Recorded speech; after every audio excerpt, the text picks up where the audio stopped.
โอ้ยหนาวอยู่อ้ายกันยังมาฮดอันนั้นผักบงอู้กำลังขึ้นสลอสเลอ๋อสิมาเล็บมักเขือมักเลนไปใส่ตำมั่วขับปุ้นมือแรงอันมักเลนหายเกลี้ยงแล้วจ้าแป้นแล้วจ้ามักเลนมันมักเขือโอ้ยยังต้นนึงอยู่มักเขือต้นนึงนี่มากปะนี่มากปะคือโอ้เธอโอ้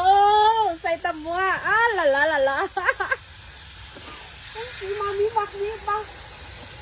ฮัลโหลขออีกหน่วยโอ้ยหน่อยโคตรเลยหน่วยเดียวไม่มาขายหน่วยเดียวใครจะมีบักถั่วโอ้ผักบ้งกำลังสลอยเลยโอ้ยมันหนาวมันเย็นแล้วยังหดน้ำเอาเขาอีตูตัวในแกลนบัดละเดี๋ยวจะตัวบักแกเอาฟ้าแกเด็ดใส่ถุงฟ้าแกเอาอีตูก็บวละพาคุณผักแคลบักงามเอาไปปั่นใส่หมักไม้เสร็จได้โอ้ยเบิ่งหมักเลนเขียงเงาๆอยู่นี่ส่วนมะเพชรล่างเป็นคักเป็นแน่ เป็นบริราคาเป็นวันนะโอ้ยคนมาเบิ่งดอกอันนั้นดาวเฮืองอันสายพันธุ์มาจากเมืองลาวนี่แต่พอได้แย้งอยู่ได้ขึ้นซ่าต้นบักง่ายนี่เป็นบ่งามหอมเฝ้าเหี่ยวเด้อให้แย้งโดนเป็นมักเล่นยังพอได้เก็บอยู่เอาหน่วยเหลืองเก็บไปกระลายอยู่แต่ว่ายายมันดำมันเก็บทุกมือเอา